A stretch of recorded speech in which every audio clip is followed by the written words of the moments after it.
Burying the Hatchet, Chapter 24, Gabby's Point of View. 1 week later, Luna Liz is meeting us at the gate since we are going to turn and burn. Luna Liz left Justin at the guard's shack to make sure the gates stayed open for me to leave with my team. Heath has called us all into the office, and he and Vaughn have given the quick version to the team of my struggles at Red River Pack, including that I had been rejected, and that was what the mission was for this week. Alan was still in charge. I was okay with it, as I know how serious he is about training and how the team performs. Heath stressed that I needed to be protected at all times, and we would be going in armed. I will have my pistol and several filled magazines in my belt. The whole team had their weapons, because Luna Liz told them what to potentially expect from Monty, and maybe even Derek. I rode in with my team, and Luna Liz led them to the back of the pack house at the kitchen entrance. She was going to go in and mind-link Derek to come down. I had my hair up and in a ponytail at the top of my head, and I was nervous enough to throw up right then. Alan was driving, and I knew he saw my face in the rearview mirror, because he said, "Everything is going to be fine, Gabby. We will have your back. We will let nothing happen to you. You are always safe with us." I was sitting between Hudson and Jameson, and Easton and Alan were in the front seats.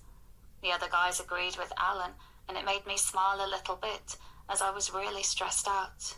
But I wanted to get this over with as quickly as possible. We already had the plan down, if I were to faint or fall. Hudson was going to put me over his shoulder and get me out with Jameson on his back to the SUV. Alan and Easton would be the ones who would be the backup for Hudson and Jameson and keep us all safe.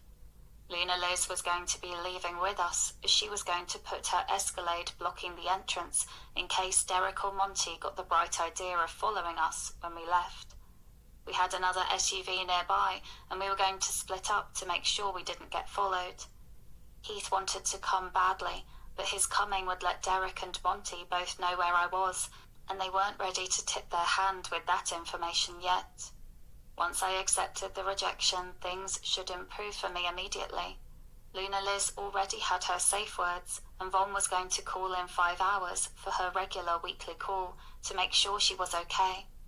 Otherwise, we would be coming right back with 400 of our warriors and another 700 from her father's pack, and take this whole place apart until we got her back. Luna Liz stuck her head out the back door, and we all started getting out of the SUV. Luna Liz had called him via MindLink, and this was the first part.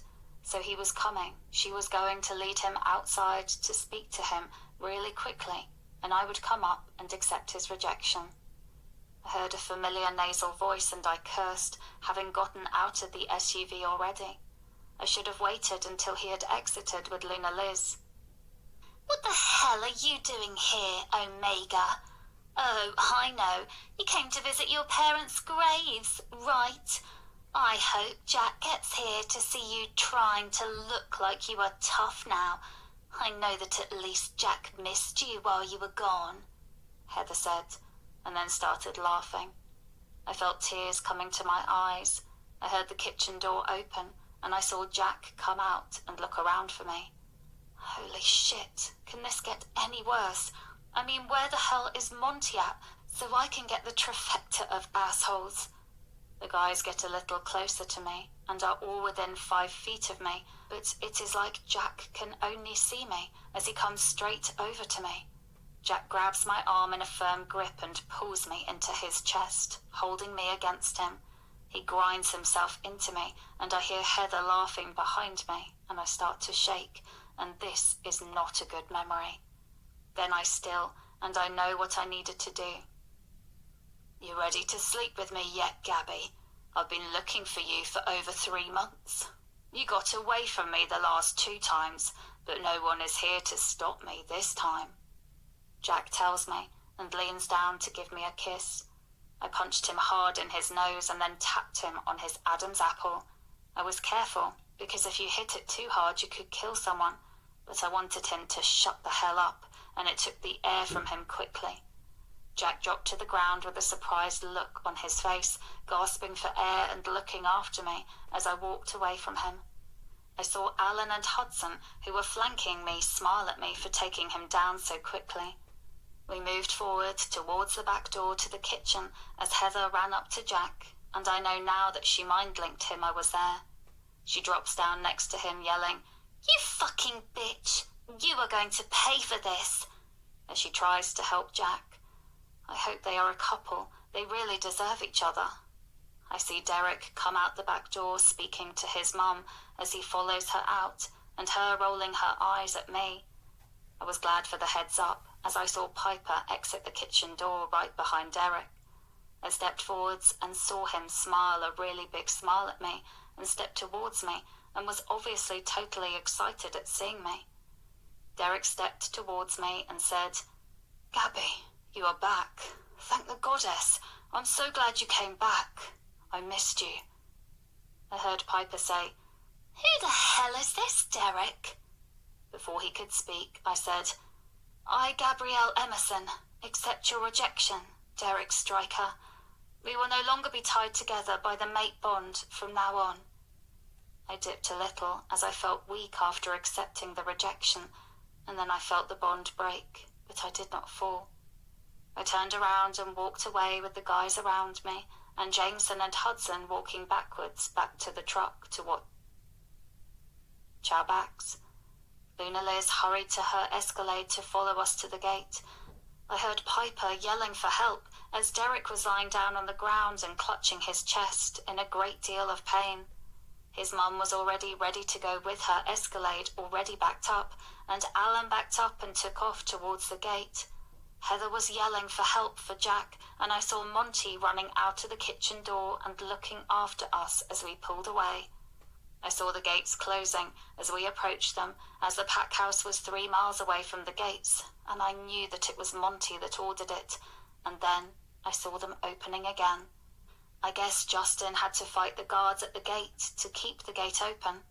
Luna Liz is right behind us, and she is a great driver. She pulls right up to the gate, blocking it. Luna Liz jumps out of her SUV and I see her waving goodbye to us.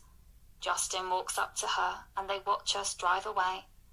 2 SUVs fly up behind and park on either side of Luna Liz's Escalade. I see Alpha Monty's furious face as he walks up yelling at Luna Liz, then the gate guards and then Justin. From his face paling, I knew she had just told him that there was nothing that he could do to her. He would face a few packs showing up and waging war against them. It wasn't Monty's thought that broke my heart. It was seeing Derek run past his mum's Escalade screaming my name before phasing into his large black wolf and running after us. We already had a 2-mile head start on him, but he still tried to follow us for several miles. I had to put my head down on my knees because I didn't want them to see me crying about this, as he was my mate. I did love him and wanted to be with him. He just chose a different path. He was greedy and wanted to get more land and take Piper as a chosen mate, and didn't want a poor weak Omega. I heard a mournful howl loudly sounding through the air, and I'm glad this is over with. I am emotionally drained and physically exhausted. I'm glad, though, that I will not have to feel it again when Piper and Derek have sex. I will also be glad that I believe my heat is supposed to stop now, that I don't have a mate anymore. But I will have to ask Von about that. But even with the sadness that Derek is also heartbroken, I'm glad this is over with. It is still worth it to not feel that familiar pain of betrayal as Derek sleeps with Piper again and again. I straightened up and sat back in my seat, and we were all silent. I know the guys don't know what to say to me to make me feel better, and after seeing Derek's face and him chasing the SUV, there really isn't anything that they could say. I will spring back, but I won't be today. I was glad for their support and glad that they came with me, because we almost got caught up with the gate closing on us like that. I'm glad that they were prepared to fight to get me out of there. I am also glad that Luna Liz thought that they would try to do something like that and prepared for it. I hate that Heather narked me out to both Jack and to Alpha Monty. She was the first one to see me, and I know she just wanted me to get what I had managed to dodge the first 2 times with Jack. The surprise is on her, though, because I am not that weak Omega that used to live in that horrible pack. I just hope that Justin doesn't get in trouble with Monty or Derek for helping us get out of their pack safely. I hope Luna Liz was able to make sure he is safe as well and doesn't get punished.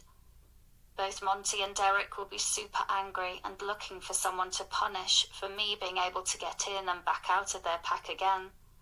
Luna Liz and Justin are my very favourite people out of everyone in the pack. I did have a few friends before Heather made sure the whole school knew what would happen if people were nice too or friends with me. But after she started up, no one dared to speak to me again. We arrived at where we parked the second SUV, and Hudson and Easton hopped out of our SUV and got in the second one to follow us back.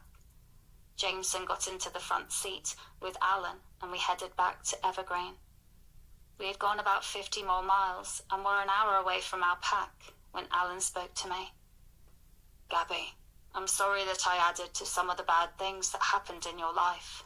Just from this quick trip, I see that you had an even worse experience there than I thought was possible. I will tell you that he chose wrong. There is nothing better than your mate. At least, that is what I have heard. I just wanted you to know that I will make it up to you, Gabby. I see how big of a mistake I made, and I will have your back from now on." Alan told me in a low tone while looking at me in the rearview mirror. His face was extremely serious, and I could tell that just the little show of what Heather did had bothered him. Plus, I didn't want them to know about what Jack had tried to do to me. I would have preferred that the team never knew about that. But the way he approached me and grabbed me, and what he implied when he did it, well, the cat is out of the bag, and I think that the whole team is going to be like protective older brothers to me from now on. I nodded at him, but did not speak. I couldn't. I need them to know that they can count on me as well, and that I won't just be a big crybaby holding them back. I can feel the tears on deck to be let out, so I just smiled at him in the rearview mirror and mouthed thank you to him back, and he nodded back at me with a smile and put his focus back onto the road. I'm glad that Jameson had his earbuds in to listen to his music, so me and Alan burying the hatchet, so to speak, was done privately.